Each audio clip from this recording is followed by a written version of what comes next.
Hello friends, कैसे हैं। एक बार फिर से मैं प्रीतम शुक्ला आप लोगों का राइज स्टडी पॉइंट के इस यूट्यूब चैनल पे बहुत बहुत स्वागत करता हूं। बहुत आपकी सुंदर घड़ी आने वाली है। आज से 11th का मैथ शुरू हो रहा है। मैथमेटिक्स हम पढ़ेंगे और जो 11th का मैथमेटिक्स हम पढ़ेंगे ये पूरा एनसीईआरटी की बुक फॉलो करेंगे, एनसीईआरटी बेस्ड पढ़ेंगे। इस वीडियो से कोई बच्चा इंग्लिश मीडियम का है, हिंदी मीडियम का है, दोनों लाभ उठा सकता है, क्योंकि हम बेसिकली तो हम हिंदी मीडियम को ध्यान में रख करके क्लास को डिलीवर करेंगे, लेकिन बाइलिंगुअल क्लास रहेगी, क्योंकि मैथ में क्या इंग्लिश का हिंदी, ठीक है। तो आज से हम स्टार्ट करेंगे 11th क्लास का जो मैथमेटिक्स है इसको पढ़ना स्टार्ट करेंगे। पूरा एनसीईआरटी बेस्ड हमारा होगा, ठीक है। और जो एनसीईआरटी के चैप्टर्स हैं मैथ के, ये चैप्टर्स पूरे में नहीं पढ़ाऊंगा कि फुल मैथ में पढ़ाऊंगा मैं, जैसा कि हर सब्जेक्ट का इंट्रोडक्टरी क्लास डालता हूं, और इंट्रोडक्शन देने के साथ साथ मैं आप लोगों को जो है कुछ चैप्टर्स पढ़ाऊंगा मैं। कुछ हमारे जो राज सर हैं ये कुछ मैथ के चैप्टर्स आपको पढ़ाएंगे, गौरव सर हैं, विनोद सर हैं, ये सभी लोग जिनमें इनको एक्सपर्टी है, जिन चैप्टर्स में जिनको ये बहुत अच्छे से पढ़ा सकते हैं। वैसे सब लोग, कोई मैथ एमएससी है, कोई बीएससी है, पूरा मैथ पढ़ा सकते हैं आपको, लेकिन यूट्यूब पे हम ये कोशिश कर रहे हैं जो जिस चैप्टर का एक्सपर्ट हो उस चैप्टर को केवल पढ़ाए, ठीक है, जिससे आप बहुत अच्छे से आपको चीज़ें मिल सकें। और बाकी जब क्लास में आएंगे तो हो सकता है कोई एक टीचर आपको पूरा मैथ पढ़ाए, ठीक है। तो आप लोग पेन और कॉपी लेकर के बैठ जाइए और आज से हम लोग 11th की मैथ पढ़ना स्टार्ट करते हैं, ठीक है। पहले देख लेते हैं कि हमें 11th क्लास में कौन कौन से चैप्टर्स को पढ़ने हैं, ठीक है। 11th क्लास में जो मैथ के बेसिकली क्या है चैप्टर्स हैं, इनको हम देखते हैं कि कौन कौन से चैप्टर्स को हमको पढ़ना है। तो जो हमारा एनसीईआरटी का फर्स्ट चैप्टर है, पहला चैप्टर, वो क्या है, सेट्स है। सेट थ्योरी, या इसे हिंदी में क्या बोलते हैं, समुच्चय बोलते हैं। देखो, आप हिंदी मीडियम के तभी सेट ही ज़्यादातर बोलेंगे, ठीक है, क्योंकि इजी होता है। समुच्चय सेट कोई अंतर नहीं, हिंदी इंग्लिश मीडियम का कोई अंतर मैथ में तो बेसिकली नहीं होता है, और किसी सब्जेक्ट में चाहे हो भी, ठीक है। जो हमारा सेकंड चैप्टर होगा एनसीईआरटी का मैथ का, वो हमारा चैप्टर है रिलेशन एंड फंक्शन। देखो, जो मैथमेटिक्स हमारा है या एनसीईआरटी की कोई बुक है, उसको पढ़ने का सबसे बढ़िया, सबसे अच्छा ये चीज़, अच्छी बात इसमें लगती है कि एक चैप्टर्स को पढ़ने के बाद जब दूसरा चैप्टर पढ़ते हैं तो एक पूरे लिंक से चैप्टर को सजाया गया, काफ़ी रिसर्च करके चैप्टर्स को सेट किया जाता है, पढ़ाया जाता है, ठीक है। तो जब हम सेट पढ़ लेंगे तो सेट का बहुत सारा यूज हमारा रिलेशन और फंक्शन में होगा। रिलेशन मतलब संबंध, फंक्शन को हिंदी में फलन बोलते हैं, ठीक है। संबंध और फलन नाम की हमारा सेकंड चैप्टर है एनसीईआरटी 11th क्लास की मैथ का, ठीक है। थर्ड चैप्टर हमारा है ट्रिग्नोमेट्रिक फंक्शन, त्रिकोणमितीय फलन, ठीक है, ट्रिग्नोमेट्रिक फंक्शन या त्रिकोणमितीय फलन, ठीक है। जो फोर्थ चैप्टर है, चैप्टर से आपको परिचय करवा रहे हैं। इसमें त्रिकोणमिति आप 9th या 10th से आपके सिलेबस में आ जाती है, आप लोग पढ़ते हैं। तो त्रिकोणमिति को फंक्शन, उनके उसके फंक्शंस को हम समझेंगे, यहाँ जानेंगे, थोड़ा और बढ़ के चीज़ों को समझेंगे। एक बहुत अच्छी टॉपिक है हमारी, ठीक है, बहुत अच्छे से आपको समझ में आएगी। बेसिकली ये टॉपिक, ये सारे टॉपिक्स मैं ही पढ़ाऊँगा आपको, जो सेट थ्योरी है, रिलेशन, ट्रिग्नोमेट्रिक फंक्शन वगैरह है, ठीक है। बाकी नेक्स्ट चैप्टर देखते हैं, जो फोर्थ चैप्टर है principle of mathematic induction, principle of mathematic induction, गणितीय आगमन का सिद्धांत है जिसे आप बोलते हैं, पढ़ते हैं, ठीक है। ये हमारा क्या है, जो है फोर्थ चैप्टर है। और फिफ्थ चैप्टर जो हमारा है ये है complex number and quadratic equation. Complex number, sir समृद्ध संख्या बोलते हैं ना कॉम्प्लेक्स नंबर को, complex number and quadratic equation, द्विघात समीकरण जो आप पढ़ते हैं।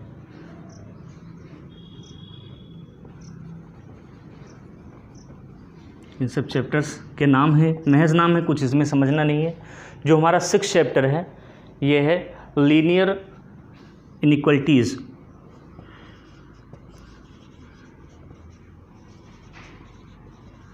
ये भी चैप्टर मैं पढ़ाऊँगा। सबका डिसाइड हो चुका है कौन कौन चैप्टर पढ़ाएगा। जो सर आएंगे आपको पढ़ाने वो बेसिकली चैप्टर्स के नाम के साथ साथ आपको, आप एक बार इसको नोट डाउन कर लेंगे तो जब दूसरे सर आएंगे तो आपको बताएंगे कि हमें कौन सा चैप्टर, वो बोलेंगे प्रीतम सर ने आपको चैप्टर से रूबरू करा दिया होगा, ठीक है, सारे चैप्टर से परिचय करा दिया होगा और इसमें हम फला चैप्टर पढ़ाएंगे। हमारे जो जितने भी सर आएंगे वो इन चीज़ों को आपको बताएंगे। तो एक बार इसको आप अच्छे से नोट डाउन कर लीजिए, लिखते चलेंगे, ठीक है। 7 चैप्टर जो हमारा है ये है परमुटेशन एंड कॉम्बिनेशन, क्रमचय और संचय जिसे बोलते हैं, परमुटेशन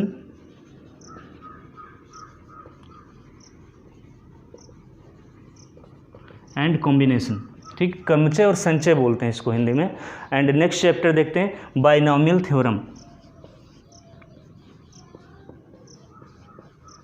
बाइनोमियल थ्योरम बहुत इंटरेस्टिंग चैप्टर है, इसको राज सर से हम आग्रह करेंगे पढ़ाने के लिए, बहुत अच्छे से पढ़ाएंगे आप लोगों को। Binomial theorem. नेक्स्ट चैप्टर है सीक्वेंस एंड सीरीज, ठीक है, दिख रहा है हाँ नीचे तक आप लोगों को,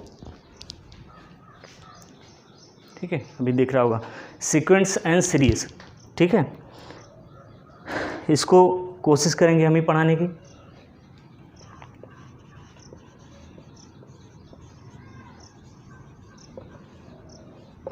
ये चैप्टर जिसमें आप पढ़ते हैं ना पूरा समानांतर श्रेणी, गुणोत्तर श्रेणी, यानी कि arithmetic progression, geometric progression, harmonic progression, ये सारी चीज़ें जो पढ़ते हैं ये आप इसी में पढ़ेंगे सीक्वेंस एंड सीरीज़ में। ये आपके 9 चैप्टर हुई, इसको नोट डाउन कर लीजिए। फिर हम आगे बढ़ते हैं, चैप्टर्स को देखते हैं। और 10वां हमारा चैप्टर है स्ट्रेट लाइन, ठीक है, करीब 15-16 चैप्टर हैं, इसको नोट डाउन कर लीजिए। फिर आगे से हम एक एक चैप्टर्स को देखते हैं। स्क्रीन शॉट ले लीजिए, सबसे मैं हट जा रहा हूँ बोर्ड से, आप स्क्रीन शॉट ले लीजिए इसका, ठीक है। नेक्स्ट चैप्टर आपका है 11th, देखते हैं।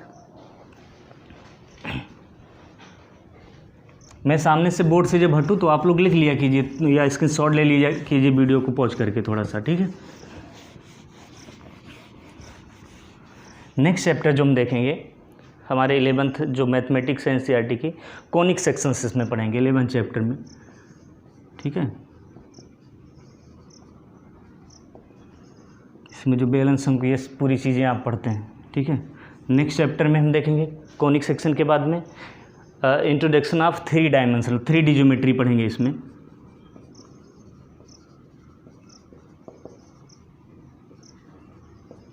Three dimensional 3D geometry. देखिए एकदम 10वीं से अलग थलग आपको पूरा सिलेबस मिलेगा इंटर का। और इंटर क्या है आपका, समझते हो, बॉटम है, पूरे पढ़ाई की रीढ़ की हड्डी है आपके, ठीक है। अगर आप 11th पढ़ ली बहुत अच्छे से, पूरा सिलेबस अच्छे से कवर कर ली, फिर इससे बड़ा आपको सिलेबस नहीं कवर करना है। इसके बाद से आपकी लाइन अलग हो जाएगी, एक एक लाइन जिस फील्ड में आप जाना चाहेंगे, ठीक है। तो 11th जो आपका होता है एकदम रीढ़ की हड्डी होता है, बहुत अच्छे से हम इसको पढ़ेंगे। अगर इसमें 11th में लापरवाही कोई बच्चा करता है तो फिर आगे उसको बहुत सारी प्रॉब्लम्स होती हैं, ठीक है। नेक्स्ट चैप्टर देखते हैं जो 13 चैप्टर आपका है, ये है लिमिट एंड डेरिवेटिव्स।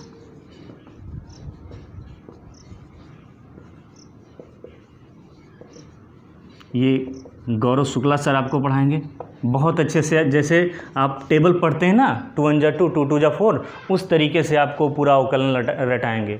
आपको लगेगा नहीं आप पहाड़ा पढ़ रहे हैं कि डेरिवेटिव्स को सॉल्व कर रहे हैं, ठीक है। 14 चैप्टर हम देखेंगे। नेक्स्ट चैप्टर है आपका एक मैथमेटिकल रीजनिंग।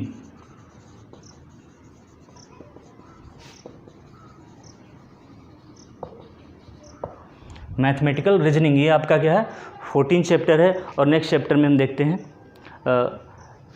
स्टैटिस्टिक्स, ठीक है, सांख्यिकी जिसमें आप पढ़ते हैं। और नेक्स्ट चैप्टर अगला चैप्टर इसके बाद से देखते हैं प्रोबेबिलिटी, ठीक है, या प्रायिकता। बहुत अच्छा चैप्टर सेशन है, विनोद सर से बोलेंगे इसको पढ़ाने के लिए। सबका लगभग बढ़ चुका है, जो सर आएंगे आपको बताएंगे हमें कौन सा चैप्टर पढ़ाना है, ठीक है। तो ये आपके चैप्टर हुए किसके, जो आपकी 11th की 11वीं की जो मैथमेटिक्स है उसके ये सारे 11th का जो मैथ है इसके सारे चैप्टर्स हैं। आप आई होप आप लोग पूरे चैप्टर्स को लिख लिए होंगे, ठीक है। और धीरे धीरे क्या करते हैं, हम अपने चैप्टर्स की तरफ बढ़ते हैं और एक और से चीज़ों को पढ़ना शुरू करते हैं। तो आप लोग भी अब कॉपी पेन लेकर के एकदम सीरियसली अपना पढ़ाई स्टार्ट कर लीजिए। रिजल्ट आ गया है अभी, ठीक है, 10th का भी और 12th का भी। जो 10th में बच्चे अच्छे मार्क लाएँ, पास हुए हैं अच्छे से, वो अब 11th की तैयारी बिना रुके हुए अपना कंटिन्यू कर दें, स्टार्ट कर दें पढ़ना, ठीक है। चलिए, तो मैथ का हम लोग चैप्टर 1 स्टार्ट करते हैं।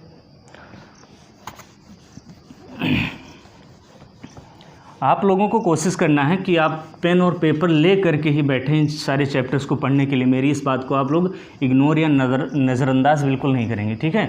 बहुत मज़े से पढ़ेंगे, आराम से पढ़ेंगे। आपको लगेगा नहीं कि आप मोबाइल से पढ़ रहे हो, लगेगा आपको लाइव पढ़ रहे हो, ऐसी फीलिंग दिया जाएगा। वीडियो लंबा बन सकता है, कम क्वेश्चन आप सॉल्व करेंगे, लेकिन जितनी चीज़ें पढ़ेंगे आपको बहुत अच्छे से समझ में आने वाली हैं, ठीक है। तो इस उम्मीद के साथ आप चैप्टर एक एक पढ़ना स्टार्ट करते हैं। तो हमारे जो 11th NCERT मैथमेटिक्स का जो फर्स्ट चैप्टर है, ये क्या है, सेट्स है या समुच्चय जिसे बोलते हैं, ठीक है। कोशिश करेंगे हम बाइलिंगुअल एक्सप्लेन करें, ठीक है। तो कौन सा चैप्टर स्टार्ट करते हैं पढ़ना, समुच्चय या सेट थ्योरी पढ़ना स्टार्ट करते हैं, ठीक है।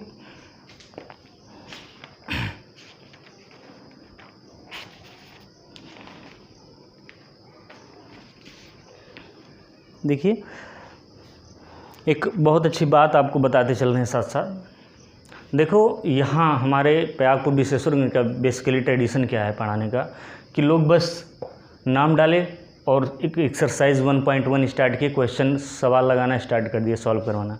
लेकिन आपको ऐसे नहीं पढ़ना है, एकदम अलग तरीके से चीज़ों को पढ़ना है, ठीक है। पढ़ने में हम यहाँ बहुत बच्चों को देखते हैं कि क्या यार, क्या पढ़ रहे हो आप, वही ये पढ़ने का पढ़ाने का तरीका है कि ओपन किए बुक, एक्सरसाइज मैथ के स्टार्ट करना शुरू कर दिए। ये पढ़ाई होती है, ठीक है। पहले हम चीज़ों को समझें, अंडरस्टैंड करें, जाने समुच्चय क्या होता है। कोई भी चैप्टर त्रिकोणमिति पढ़ रहे हैं तो जाने कि त्रिकोणमिति होता क्या है, इनमें किन चीज़ों को हम पढ़ते हैं, ठीक है। तो सबसे पहले हमें चैप्टर की अंडरस्टैंडिंग होनी चाहिए। उसके बाद हमको ये पता होना चाहिए कि इस चैप्टर में क्या पढ़ना है, कौन कौन से रूल फॉलो होंगे, क्या छोटी छोटी बेसिक चीज़ें क्या हैं। उसके बाद जब आप एक्सरसाइज तो एक्सरसाइज के लिए होता है ना, चैप्टर आप समझ लिए हैं तो आप क्या करना है, उस समझ को परफेक्ट बनाने के लिए, उस समझ में, उस अंडरस्टैंडिंग में परफेक्शन लाने के लिए आप क्या करते हैं, आपको एक्सरसाइज दिया जाता है कि आप एक्सरसाइज से क्वेश्चन सॉल्व करें तो आपको लगे कि जो ऊपर चैप्टर आप पढ़े हैं वो आपके समझ में बेहतर ढंग से आ गया है, ठीक है।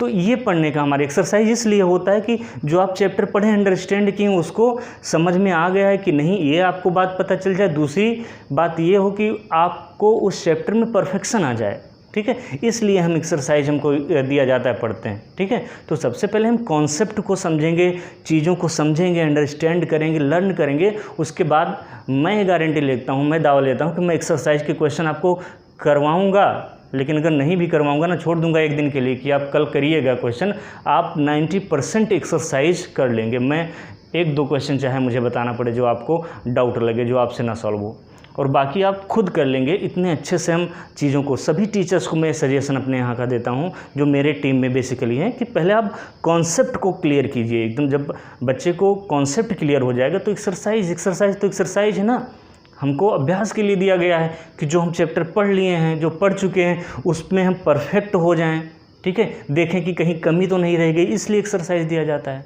नाम ही एक्सरसाइज, अभ्यास, ठीक है। तो हम पहले चीज़ों को समझते हैं, समुच्चय पढ़ेंगे, सेट थियरी पढ़ेंगे, समुच्चय सिद्धांत पढ़ेंगे।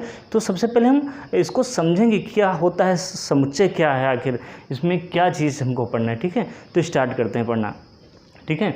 एक जॉर्ज कैंटर नाम के जर्मन गणितज्ञ हैं, ठीक है। क्या नाम है, जॉर्ज कैंटर, ठीक है। 18वीं-19वीं शताब्दी में इन्होंने, 18वीं शताब्दी के अंत में मान सकते हैं, 19वीं शताब्दी के अंत में या 20वीं शताब्दी के स्टार्ट में इन्होंने ही इस सिद्धांत का प्रतिपादन किया था। किस सिद्धांत का, ठीक है। इस सिद्धांत के बारे में बताया था, किसके बारे में, समुच्चय के बारे में। एक अलग से गणित में एक अलग चीज़ उजागर किया इन्होंने, एक नई चीज़ ईजाद की इन्होंने, ठीक है, जिसको क्या नाम दिया, समुच्चय नाम दिया। और इसमें इन्होंने बताया कि हमें चीज़ों को जो है बहुत सुव्यवस्थित ढंग से समझना चाहिए, जानना चाहिए। कि अगर किसी चीज़ का हमें कलेक्शन करना है, कलेक्शन ऑफ थिंग्स है, चीज़ों का को इकट्ठा करना है, तो हमें इतने सुव्यवस्थित ढंग से चीज़ों को इकट्ठा करना चाहिए कि अगर कोई देखे तो उसको तुरंत एक लाइन में बेहतर से समझ में आ जाए कि इस चीज़ में किन किन चीज़ों को इकट्ठा किया गया है, किन किन चीज़ों का, किन किन गुड्स का, किन किन थिंग्स का, किन किन एलिमेंट्स का। ये सारे पर्यायवाची हैं, चाहे हम अवयव कहें, चाहे थिंग्स कहें, चाहे वस्तुएं कहें, ठीक है। ये सारे चीज़ एक दूसरे के क्या हैं, सिमिलर हैं, पर्यायवाची हैं। तो इन्होंने बताया कि हम इतने बेहतरीन ढंग से चीज़ों का कलेक्शन करें कि एक बार में या एक लाइन में लोगों को समझ में आ जाए कि इस कलेक्शन में या इस गट्ठर में कौन कौन सी चीज़ें रखी गई हैं, ठीक है। जैसे एक एग्जांपल लेते हैं, आप शॉपिंग मॉल में जाते हैं या कोई फुटवेयर पे गए, आपको शूज़ वगैरह ख़रीदना है, तो शूज़ ख़रीदने के लिए जो आप जाते हैं तो क्या पूछते हैं कि आप ये पूछते हैं एडिडास के कितने जूते आपके यहाँ रखे हैं, पूछते हैं ऐसा?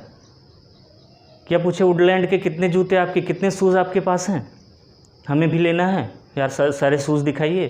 कि आप ये पूछते हैं कि आपके इस फुटवेयर में कौन कौन सी ब्रांड के शूज़ हैं, या भैया मुझे ये इस ब्रांड का शूज़ लेना है, आपके पास होगा?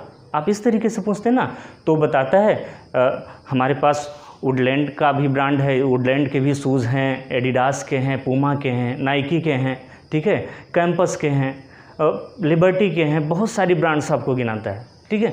और बताता है बाटा के शूज़ हैं, आप बहुत सारे, मतलब वो नहीं कहता है बाटा के 50 शूज़ हैं, एडिडास के 51 शूज़ हैं, या कैंपस के 1000 पीस हैं, ठीक है। वो आपको दरअसल ये बता सकता है सेलिंग के लिए कि कौन ज़्यादा बिक रहा है, लेकिन वो आपको ऐसे बताता है कि हाँ फला फला ब्रांड के हमारे पास शूज़ हैं, ठीक है।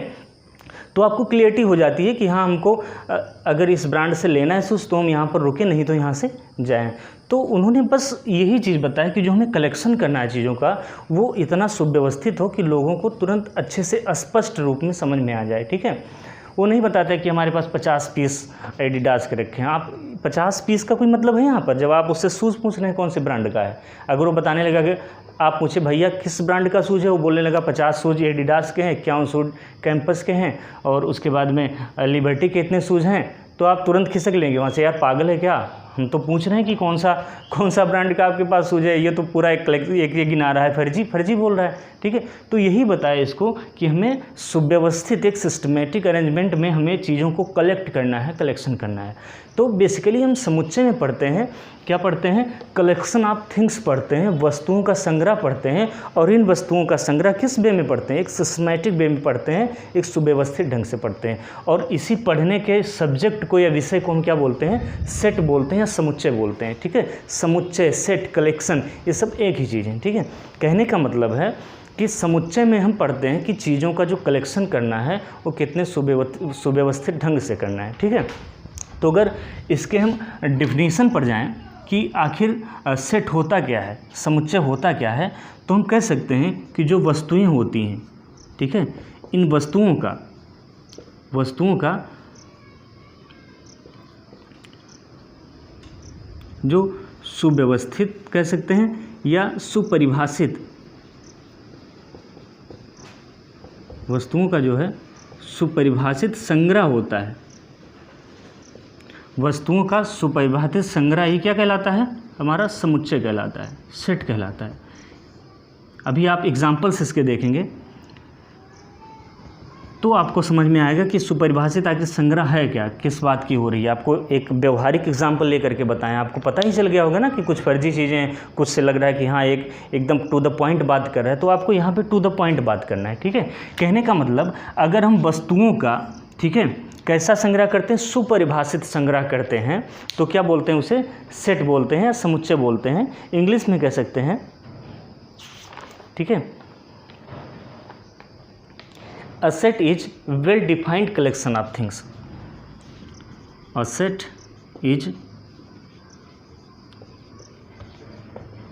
well-defined collection of things. देखिए चीज़ें बस समझ में आपको आनी चाहिए, हर चीज़ जो मैं समझा रहा हूँ आपसे कोई पूछेगा भैया चैप्टर पढ़ रहे हो मैथ का, समुच्चय पढ़ रहे हो, समुच्चय का मतलब क्या होता है, तो उसको आप कोई नहीं, बस आप जाकर स्टैंड में बता दिए a well defined collection of things is a set, तो उसको आपके चेहरे के इंप्रेशन से बोलने से लग जाएगा कि आपने कहीं बुक में डिफिनीशन दी और उसको चेप दिया, यहाँ पर नोट कर दिया, ठीक है, वही रटी रटाई चीज़ आप बता रहे हैं। लेकिन आप अगर ऐसे बताएंगे कि भैया समुच्चय जो होता है ये हमें ये सिखाता है कि वस्तुओं का संग्रह हमें किस प्रकार से करना है, या सुपरिभाषित तरीके से कैसे करना है, सुव्यवस्थित ढंग से कैसे करना है। और इस समुच्चय वाले चैप्टर में हम कलेक्शन ऑफ थिंग्स पढ़ते हैं, किसमें, एक वेल डिफाइंड कलेक्शन पढ़ते हैं, ठीक है, वेल डिफाइंड फॉर्म में पढ़ते हैं कि हमें बहुत अच्छे से चीज़ों का कलेक्शन किस प्रकार से करना है, ठीक है। तो कोई पूछेगा समुच्चय का डिफिनीशन, तो क्या बताएंगे आप, वस्तुओं का जो सुपरिभाषित संग्रह है, ठीक है, ये क्या है, आपका सेट है समुच्चय, ये आपका डिफिनीशन हुआ। डिफिनीशन को नोट डाउन कर लीजिए आप लोग, ठीक है। सुपरिभाषित का मतलब होता है, वेल डिफाइंड का मतलब होता है जिसको आप डिफाइन कर सकें, जिसको आप बता सकें, ठीक है। ऐसा नहीं है कि पूछ लिया कि पेड़ की पत्तियों का समुच्चय, तो पेड़ में कितनी पत्तियां, आपको पता है कितनी पत्तियां, नहीं पता ना, तो ये वेल डिफाइंड कलेक्शन हुआ। अब कोई एक बोल सकता है एक बाग में 100 पेड़ लगे हुए हैं, ठीक है, 100 ट्रीज़ हैं, तो उसमें कोई पूछा कि आम के पेड़ों का समुच्चय, तो आप बता लेंगे ना 100 पेड़ हैं, उसमें कई तरीके बगीचा है, गार्डन है, कई तरीके से पेड़ होंगे, लेकिन उसमें आम के कितने पेड़ हैं, तो आप बता देंगे कि मान लो आम के 25 पेड़ हैं, तो बता देंगे बाग में बहुत सारे पेड़ हैं, लेकिन इसमें 25 जो पेड़ हैं ये किसके हैं, आम के हैं, ठीक है। और बाकी 25 पेड़ महुआ के हैं, 25 पेड़ किसके हैं, 25 पेड़ यहाँ पर जामुन के हैं, ठीक है। तो आप इस तरीके से बता सकते हैं, तो क्या होगा, आप अच्छे से डिफाइन कर रहे हैं कि आपके बाग में कौन कौन से टाइप के पेड़ हैं, ठीक है। ये आपका क्या हुआ, वस्तुओं का सुपरिभाषित समुच्चय। बोल दिया गया कि संसार में जितने भी जानवर हैं सबका समुच्चय, ठीक है। तो ये एकदम वेल डिफाइंड नहीं हुआ, लेकिन अगर पूछ लिया कि जो भारत में है टोटल गायों का समुच्चय, हर बार जानवर की जनगणना आती है, तो हाँ बता देंगे कि भारत में इतनी गायें पाई जाती हैं, ठीक है।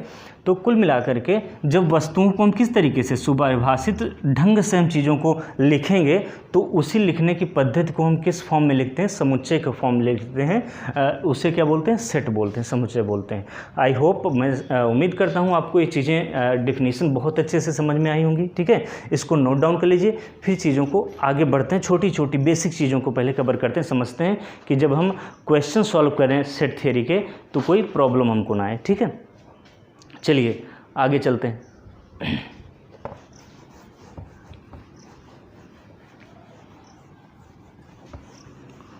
सेट पढ़ रहे हैं हम, क्या पढ़ रहे हैं, सेट या समुच्चय, सेट थ्योरी पढ़ रहे हैं, ठीक है।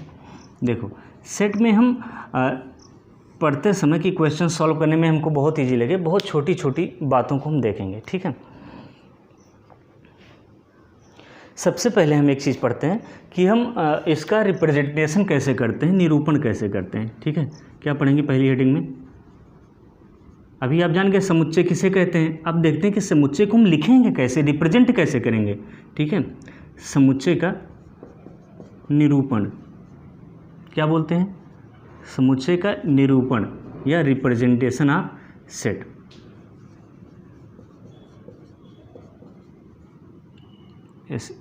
प्रेजेंटेशन ऑफ सेट,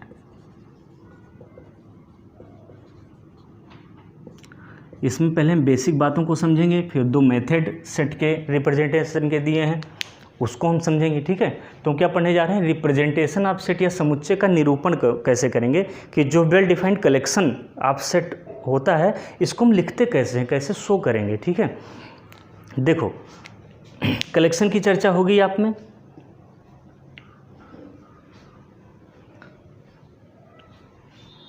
चलिए अगला एग्जाम्पल लेते हैं, समझते हैं चीज़ों को। देखो छोटी छोटी बातों को हम यहाँ पर माइंड करेंगे। जब हम बोलते हैं वस्तुएं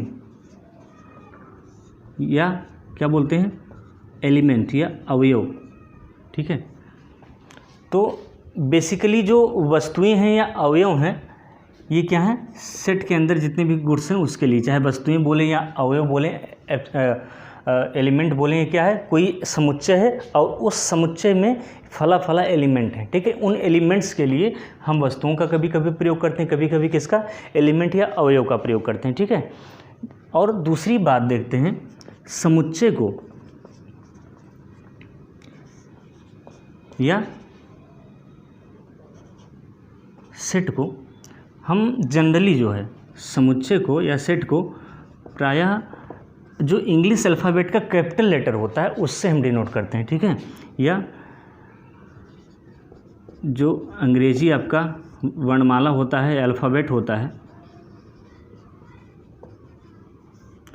समुच्चय को या सेट को प्रायः अंग्रेजी वर्णमाला, अंग्रेजी अल्फ़ाबेट के, ठीक है, बड़े अच्छे अक्षर या कैपिटल लेटर से इसे व्यक्त करते हैं, अच्छे से व्यक्त करते हैं। अभी आपको लिख करके सारी चीज़ें बता देंगे, करते हैं, ठीक है। जैसे हमने कहा कि भारत की सभी नदियों का समुच्चय, ठीक है, भारत में बहने वाली सभी नदियों का समुच्चय, यानी कि कैपिटल अक्षर ABCD कुछ मान लें, ABCMNOXYZ कुछ भी हम मान सकते हैं, ठीक है, इन अक्षरों से व्यक्त करते हैं। तो बता देंगे यन क्या है, एक समुच्चय है, ऐसा समुच्चय है, इसके अंतर्गत क्या है, भारत की सभी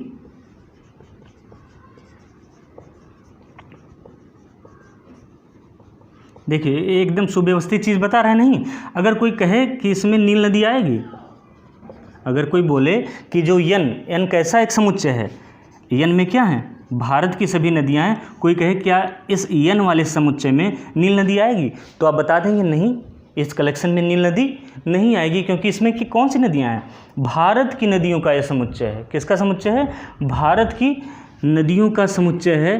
कहने का मतलब नील नदी इसमें नहीं आएगी। क्यों नहीं आएगी, क्योंकि नील नदी कहाँ की नदी है, नील नदी जो है ये अफ्रीका महाद्वीप की नदी है। एक अफ्रीका जैसे एशिया कॉन्टिनेंट है, ऐसे अफ्रीका की नदी है, और ये विश्व की सबसे लंबी भी नदी है, विश्व की सबसे लंबी नदी। फिलहाल ये आप जब तैयारी में आएंगे, एराइज हिस्ट्री पॉइंट का जो कंपटीशन वाली तैयारी, वनडे एग्ज़ाम की तैयारी करवाता है, आप 11th के 12th के एंड में हैं, तो आप एक्स ग्रुप वाई ग्रुप की तैयारी करेंगे, NDA CDS की करते हैं, तो ये सारी चीज़ें GS में आती हैं, हम पढ़ते हैं। लेकिन यहाँ हम केवल समझ रहे हैं चीज़ों को कि अगर कह रहा है कि N, देखो कैपिटल लेटर से समुच्चय को व्यक्त किए हैं, ठीक है, समुच्चय को प्रायः कैपिटल लेटर से व्यक्त करते हैं, कैपिटल लेटर से लिखा गया है। और क्या कहा जाए, भारत की सभी नदियों का समुच्चय, कहने का मतलब गंगा, यमुना, महानदी, गोदावरी, कृष्णा, कावेरी, ठीक है, घाघरा, चंबल, बेतवा, केन, सोन, जितनी भी नदियां हैं, हुगली, ठीक है, ये इन सारी नदियों का समुच्चय, ना कि नील नदी इसमें आएगी। नील नदी क्यों नहीं आएगी, क्योंकि विश्व की नदी में आता है, ना कि भारत की नदी में। कहेंगे यन क्या है, यन एक समुच्चय है, यानी कि इसका समुच्चय है, भारत की सभी नदियों का कलेक्शन है, समुच्चय है, सेट है, ठीक है, एक ऐसा संग्रह है, एक ऐसा गैदरिंग है जिसमें क्या आती है, सिर्फ इंडियन की रिवर्स आती हैं, ठीक है। समुच्चय का मतलब समझ, बार बार मैं अलग अलग शब्द का यूज कर रहा हूँ, समुच्चय कह रहा हूँ, सेट कह रहा हूँ, गैदरिंग कह रहा हूँ, कलेक्शन कह रहा हूँ, सबका मतलब एक ही है कि यन क्या है, समुच्चय को यन से व्यक्त करते हैं, या ए से कुछ लिख दें, ये लिख दें, यन लिख दें, कुछ लिख दें, इंग्लिश का कैपिटल लेटर होना चाहिए, ठीक है, प्रायः यही यूज करते हैं, ठीक है। तो कहेंगे कि यन जो है एक ऐसा समुच्चय जिसमें भारत की सभी नदियों का संग्रह है, भारत के सभी नदियों का कलेक्शन है, ठीक है। तो नील नदी इसमें नहीं आएगी। तो कहेंगे कि अब देखो डिनोट करने का यही बताएं कि जनरली इसको किससे डिनोट करते हैं, जनरली हम समुच्चय को यन से डिनोट करते हैं, ठीक है। और इसमें जो आपको कलेक्शन में जो चीज़ें रखनी होंगी उसमें उसको इस बॉक्स में हम रख देंगे, ठीक है। ये समझ में आया, छोटी छोटी बहुत बेसिक वाली चीज़ें, इसको समझते चलेंगे हम, ठीक है। और चीज़ों को समझते हैं, बेसिक चीज़ों को लिख लिए होंगे ना इसको, कि समुच्चय को प्रायः किसके, अंग्रेजी अक्षर के बड़े अक्षर से, अंग्रेजी अल्फ़ाबेट के बड़े अक्षर से लिखते हैं। हम बस तो कलेक्शन थिंग्स या इसकी बात कर रहे हैं, उसका मतलब एक ही होता है। चलिए आगे रिप्रेजेंटेशन में देखते हैं बहुत छोटी छोटी चीज़ों को।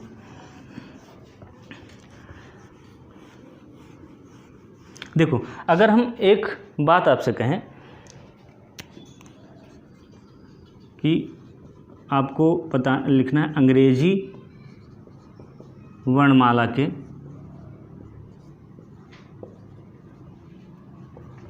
सभी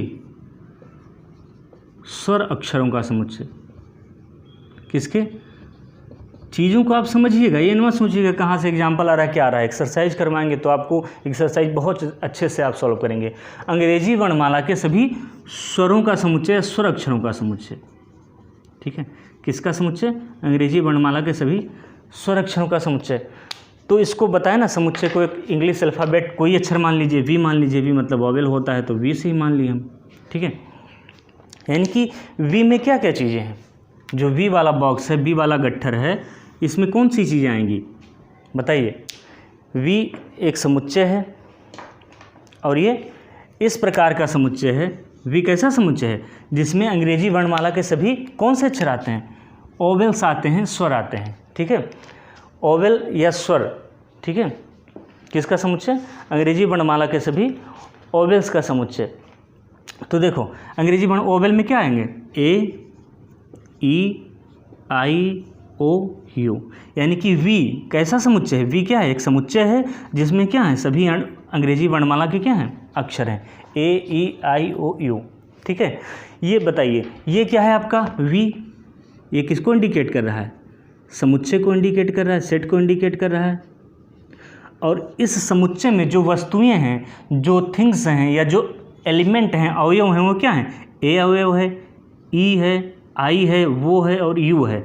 देखो ये इस डिफिनीशन को फॉलो कर रहा है, अंग्रेजी वर्णमाला के सभी स्वर अक्षरों का समुच्चय, यानी कि वी एक ऐसा समुच्चय है जिसमें क्या अंग्रेजी वर्णमाला के सभी स्वर अक्षर हैं, ए, ई, आई, ओ, यू, सभी क्या हैं, ओवेल्स हैं। ये किसका है, वी किसका सेट है, ओवेल्स का सेट है, यानी कि ये आपका समुच्चय है या सेट को इंडिकेट कर रहा है। और ये क्या है आपके, इस सेट के सभी क्या हैं, एलिमेंट हैं,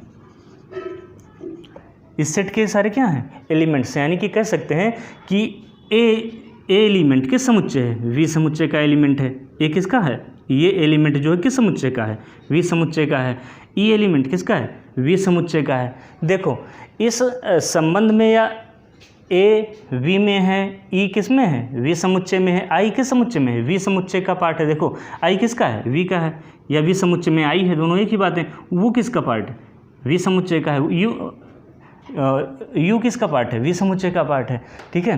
तो कहने का मतलब कह सकते हैं कि ए जो एलिमेंट है वी समुच्चय का है, किसका, वी समुच्चय का एलिमेंट क्या है, या ए एलिमेंट किसका है, वी सेट का है। ई एलिमेंट किसका है, वी, ये बताइए ये क्या है, बी है, ये इस इसमें आता है, ओवेल्स में नहीं आता है ना, तो कहेंगे जो बी है ये वी समुच्चय का अवयव नहीं है। क्या बोलेंगे, बी कहाँ इसमें है, शामिल नहीं है ना, तो बोलेंगे बी जो है ये समुच्चय, जैसे सी है, सी इस समुच्चय का है अवयव नहीं है, क्योंकि इस समुच्चय में क्या शामिल है, अंग्रेजी वर्णमाला के सभी वॉवेल शामिल हैं, ठीक है, अंग्रेजी वर्णमाला के सभी स्वर अक्षर शामिल हैं। तो ए, ई, आई, ओ, यू यही सभी अवयव वी में आते हैं, इनको छोड़ करके बाकी अवयव वी के पार्ट नहीं हैं। कहने का मतलब ए किसका एलिमेंट है, वी का एलिमेंट है, ई किसका एलिमेंट है, वी का एलिमेंट है, आई किसका एलिमेंट है, वी का एलिमेंट है, वो ये भी वी का है, और यू ये भी। इन पांचों स्वर वॉवेल्स के अलावा और कोई एलिमेंट अगर इंग्लिश का कोई अल्फ़ाबेट आ जाता है तो हमारे वी सेट का कलेक्शन नहीं है, वी सेट के एलिमेंट नहीं है, ठीक है। चलिए एक रिप्रेजेंटेशन देखते हैं, और इस अवयव के लिए, संबंध के लिए, ठीक है, व्यक्त करने के लिए हम एक यूनानी प्रतीक हमारा है, ठीक है, ऐसे ये साइन है, प्रतीक है, इसको बोलते हैं एप्सिलॉन। क्या बोलते हैं, एप्सिलॉन। इसका मतलब होता है संबंध से, ठीक है, या में से। कहने का मतलब जो ए एलिमेंट है किसमें, वी में है, इसका मतलब होता है, ठीक है।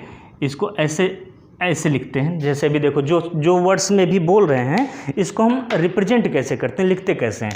देखो ए क्या है, एलिमेंट है, और ये एलिमेंट किस में है, वी में है कि नहीं है, तो लिख देंगे ए एप्सिलॉन कैपिटल, सॉरी ये एप्सिलॉन वी, यानी कि जो ए है किसका, किस समुच्चय का अवयव है, वी का है।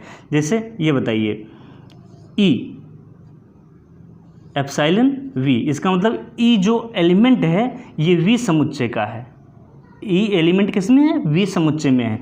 जैसे आई एप्सिलॉन क्या हो गया, वी, यानी कि आई जो एलिमेंट है किस में है, वी सेट में है, वी समुच्चय में है। ओ एप्सिलॉन वी, यानी कि वो जो एलिमेंट है किस में है, वी में है। देखो वो भी वी में है, ए भी वी में है, ठीक है, ये सारे किसके अवयव हैं, वी समुच्चय के अवयव हैं। तो इसको ऐसे रिप्रेजेंट करते हैं, ये लिखने का तरीका है, रिप्रेजेंट का तरीका है। कोई कहेगा ये किसका अवयव हो, तो इसका मतलब क्या हो गया, ए एप्सिलॉन वी का मतलब ए जो एलिमेंट है किस सेट का है, वी का है। वो एप्सिलॉन वी का मतलब क्या, वो जो एलिमेंट है किसका है, वी सेट का है, ठीक है। इन चीज़ों को आप समझिएगा। ऐसे यू किसका है, यू किसका एलिमेंट है, वी सेट का एलिमेंट है। देखिए बहुत ईजी है इन चीज़ों को समझना, बस एक एक स्टेप आप समझते चलेंगे कि जब आगे लिखा जाए तो आपको कोई प्रॉब्लम ना आए, ठीक है। देखो अगर ऐसे बोल दिया कि बी एप्सिलॉन वी, ये बताइए वी क्या है, सभी स्वर का समुच्चय है, और ये स्वर है नहीं ना, ये कॉन्सोनेंट है, ठीक है, व्यंजन है, कॉन्सोनेंट है, तो बी इसमें आएगा नहीं आएगा ना, तो इसको ऐसे कर देते हैं और इसको तब पढ़ते हैं एप्सिलॉन नॉट। कहने का मतलब बी जो है इस डिफिनेशन के अनुसार, इस डिफिनेशन के अनुसार स्वरों का समुच्चय, यानी कि बी इस वी वाले सेट में बिलोंग नहीं करता है। इसका मतलब होता है बी एप्सिलॉन नॉट वी। कहने का मतलब बी जो एलिमेंट है ये कैपिटल वी का एलिमेंट नहीं है। एप्सिलॉन नॉट को ऐसे लिखते हैं, जैसे जेड लिख लिए, जेड इसमें है कहीं नहीं है। यही 5 तत्व, यही 5 एलिमेंट जो हैं वी के अवयव हैं जो आप लिखे हैं, इसके अलावा कोई भी आएगा तो इस डिफिनीशन के अनुसार इसका एलिमेंट या अवयव नहीं होगा। कहने का मतलब जेड वी का अवयव है नहीं है ना, तो ऐसे कर देंगे जेड एप्सिलॉन नॉट वी, यानी कि जेड वी का अवयव नहीं है, ठीक है। इसको लिख लीजिए, फिर एक क्वेश्चन देते हैं, आप बताइए हमको, ठीक है, लिख लीजिए इसको। चलिए इसी पर आधारित एक क्वेश्चन लिखिए, आप लोग लिखिए,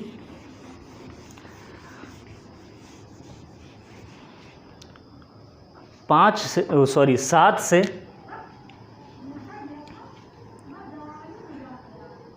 सेवन से छोटी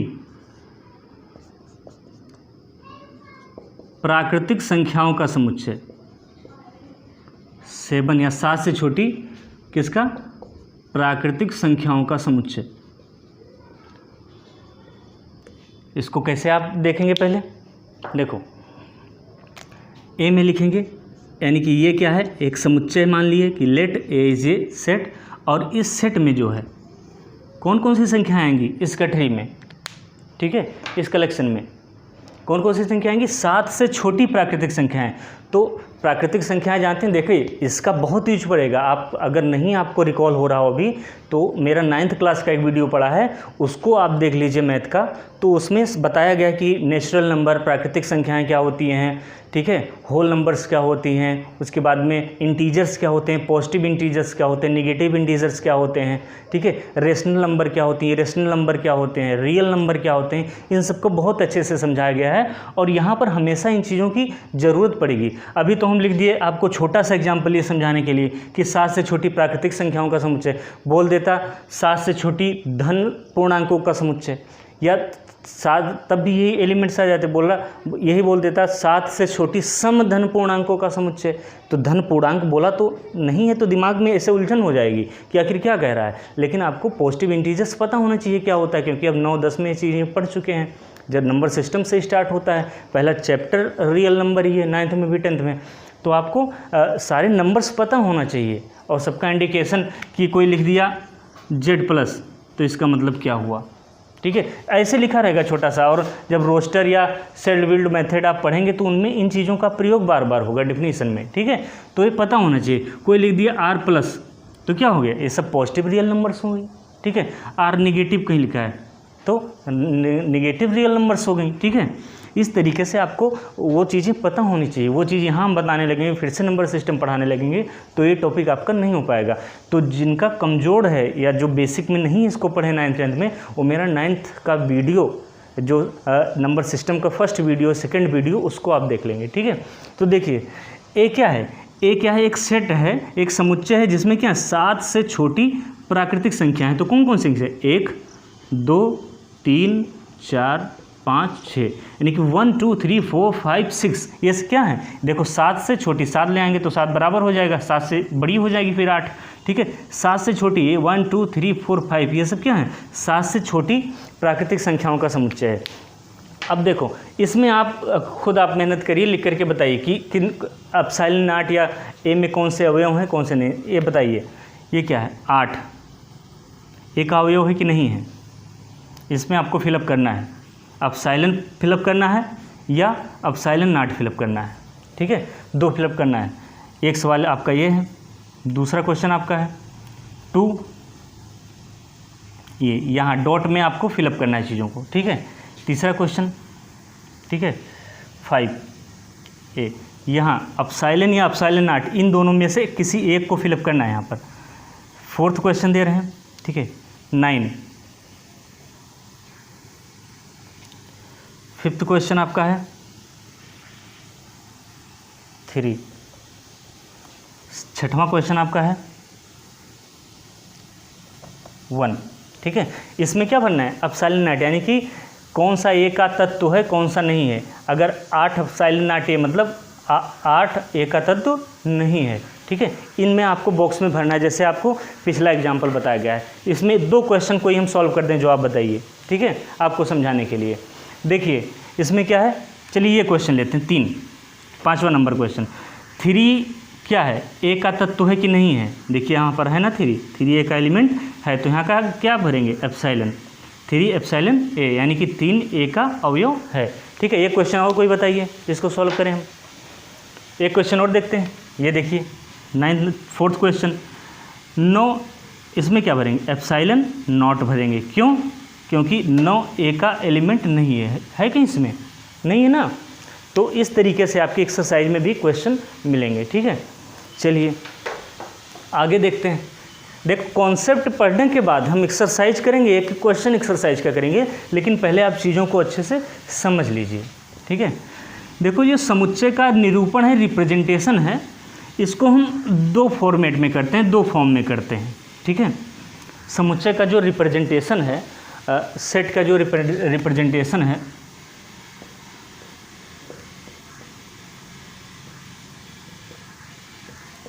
रिप्रेजेंटेशन ऑफ क्या है, सेट है, इसको हम 2 तरीके से सेट को रिप्रेजेंट करते हैं। एक को बोलते हैं रोस्टर फॉर्म, रोस्टर मेथड बोलते हैं या रोस्टर फॉर्म बोलते हैं। क्या बोलते हैं,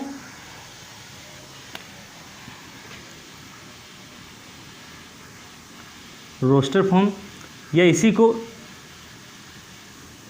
लिस्ट फॉर्म भी बोलते हैं, ठीक है। या हिंदी में बोलते हैं, लिस्ट को रोस्टर ही लिखेंगे, लिस्ट को क्या बोलते हैं, सूची रूप में, ठीक है। या रोस्टर फॉर्म में, रोस्टर को हिंदी में भी रोस्टर ही लिखेंगे, ठीक है। और दूसरा जो है हमारा समुच्चय निर्माण विधि या सेट बिल्डिंग फॉर्म। इन 2 फॉर्म के रूप में हम समुच्चय को रिप्रेजेंट करते हैं, समुच्चय को लिखते हैं, ठीक है। ये लिखने की दोनों क्या विधियां हैं, ठीक है। कौन सा मार्कर इस साला नहीं चल रहा है। समुच्चय निर्माण विधि,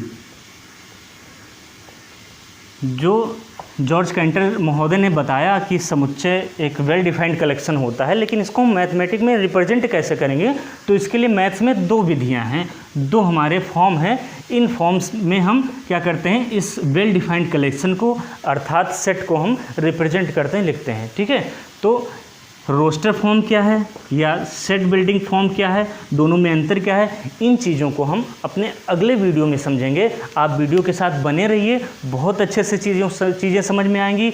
और आपने अगर चैनल नहीं सब्सक्राइब कर लिया है तो सब्सक्राइब कर लीजिए, बेल आइकॉन को भी प्रेस कर दीजिए, ताकि जब हमारा ये अगला वीडियो अपलोड हो तो आपको तुरंत नोटिफिकेशन मिल जाए और बिना समय गंवाएं आप इन चीज़ों को समझ लें, पढ़ लें, ठीक है।